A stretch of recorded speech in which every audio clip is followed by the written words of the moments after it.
Setelah dibahas pengertian kalam, bahwa kalam itu adalah huwa al-lafzul murakkabul mufidu bil wajhi. Lafaz murakkab mufid wajhi. Penyusun kalam itu ada 3, atau kalam itu terdiri dari 3 penyusun, gitu ya. Yang mana satuan dari penyusun itu adalah kalimat. Jadi sebagaimana yang diceritakan kemarin bahwa kalimat itu dalam bahasa Indonesia adalah kata. Nah, kata dalam bahasa Arab itu ada 3 jenis, atau kalimat itu ada 3. Dikumpulkan ada kalimat-kalimat tersebut, maka bisa jadi suatu kalam. Jadi kalam itu adalah kumpulan dari kalimat. Bisa kalimat isim, bisa kalimat fi'il dan isim, ya, atau fi'il dan haraf, atau isim dan fi'il dan haraf disatukan. Itu tergantung kalimatnya. Jadi wa aqsamuhu salasatun, bagian dari kalam itu atau penyusun kalam itu ada 3. Yang pertama adalah kalimat isim, yang kedua adalah kalimat fi'il, yang ketiga adalah kalimat haraf. Nah, dalam bahasa Indonesia isim ini singkatnya adalah kata, benda. Sedangkan fi'il ini adalah kerja. Kalau dalam bahasa Inggris disebut verb. Isim dalam bahasa Inggris disebut noun, ya. Tapi kalau dalam bahasa Inggris ini part of speech. Nah, kalau harap ini disebut kata, bisa dibilang kata bantu, yang tidak bisa berdiri sendiri, itu. Atau termasuk kata sambung, ya, dan sebagainya. Nah, pertama di dalam kitab Jurumiyah ini dibahas atau didahulukan disebut isim dulu, ya. Nah, isim ini, pengertian isim itu adalah isim adalah kalimatun dalat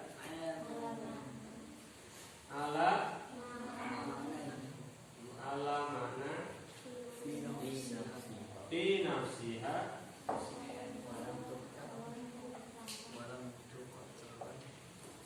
walam tukar.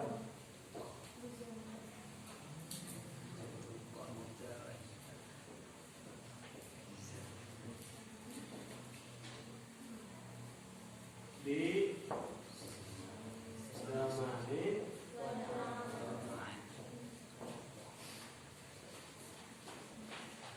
artinya kalimat yang menunjukkan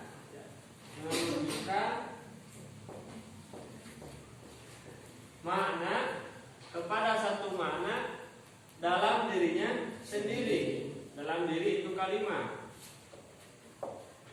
Walam tuktaron, tidak disertai oleh zaman. Apa itu zaman? Zaman adalah waktu, keterangan waktu. Jadi isim ini singkatnya adalah kata yang menunjukkan makna dalam dirinya sendiri. Artinya dirinya kalaupun sendiri itu sudah bermakna, sudah membuat orang paham. Misalnya kata benda itu contohnya kitabun, ya. Contoh, misalnya di sini aja, kitabun. Nah, ini apa itu kitabun? Kan sudah punya makna, ya, punya makna. Itu kumpulan kertas yang disatukan, ada jilidnya, contohnya itu kitab, kan. Beda sama harap. Kalau harap nanti ini harus bersatu dengan kalimat yang lain. Misalnya min itu harap, kan, ya. artinya dari. Min, dari. Kalau kita ngomong dari saja tanpa ada kelanjutannya tidak akan dimengerti. Dari mana kamu? Dari. Udah gitu aja ngomong, nggak bakal ngerti orang. Atau ila itu arah, artinya ke. Mau kemana kamu? Ke. Gitu aja, nggak akan ngerti. Nah, tapi kitabun ini atau isim sudah menunjukkan makna. Tapi tidak dibarengi dengan zaman, tidak dibarengi dengan waktu. Maksudnya itu tidak bermakna waktu. Nah, ini berbeda dengan fi'il. Kalau fi'il ini dibarengi waktu. Kalau contohnya kata kerja ya, fi'il. Belajar. Sudah belajarnya, sedang belajarnya atau belum. Nah, pekerjaan itu selalu terikat dengan waktu. Tapi kalau benda, misalnya kitabun, buku ya. Buku. Kan tidak ada sudah buku, akan buku atau belum buku. Nah, tidak ada. Makanya ini maksudnya walam tutarod di zamanin wa. Apalagi contohnya kata benda. Misalnya masjidun.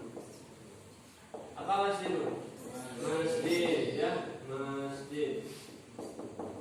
Rumah apa? Baitun. Baitun artinya rumah. Atau nama orang? Zaidun. Kan tidak ada. Sudah Zaid, belum Zaid, tidak Zaid ya. Ini nama Zaid. Atau misalnya kata tunjuk, itu disebut isim isyarah. Contohnya hada. Hada ini. Nah, ini juga isim ya, kata benda, isim.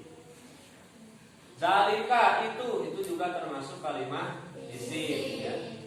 Nama orang, nama benda yang tidak terikat oleh waktu. Contoh, misalnya kalau dalam bahasa Indonesia, saya berangkat ke Garut. Mana saja kalimat isimnya? Saya Garut dan Garut. Ya, kenapa? Tidak ada sudah saya apa belum saya? Ya, sedang saya atau Garut, tidak ada sudah Garut, belum Garut, ya. Ke juga apalagi ke maharab ya kalau dalam bahasa Arab ila. Jadi tidak bisa sendirian, harus ada kalimat yang lain gitu. Nah, kata kerjanya apa? Berangkat. Nah, kalau berangkat kan sedang berangkat atau mau berangkat, sudah berangkat. Itu terikat oleh waktu. Nah, kalimat isim ini tidak terikat oleh waktu. Paham tuh? Paham. Jadi itu yang pertama adalah kalimat isim ya. Secara singkat seperti itu gambaran pertama. Kalau isim ini kata benda yang tidak terikat oleh waktu. Kalau fi'il ini terikat atau mengandung waktu. Bisa jadi sedang, sudah atau akan. Yang waktu itu 3, zaman itu 3. Kalau dalam bahasa Arab ya, beda sama bahasa Inggris. Zaman itu ada zaman. Nah, di zaman sudah ada hal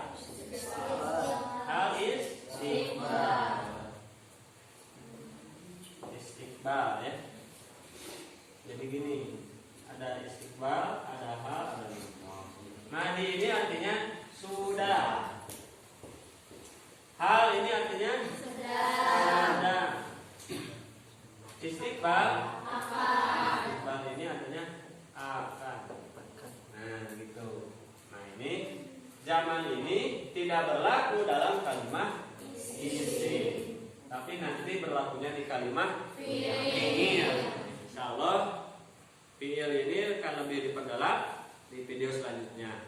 Jadi yang pertama, bagian penyusun kalam itu adalah kalimat isim. Kalimat isim itu apa bahasa Arabnya? Patokannya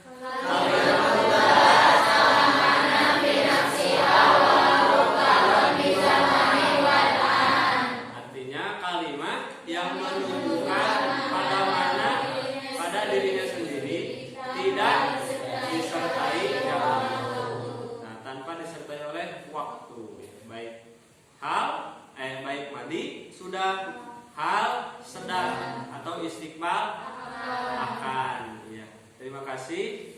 Mudah-mudahan para santri semuanya bisa memahaminya dengan baik. Wallahu a'lam bishawab.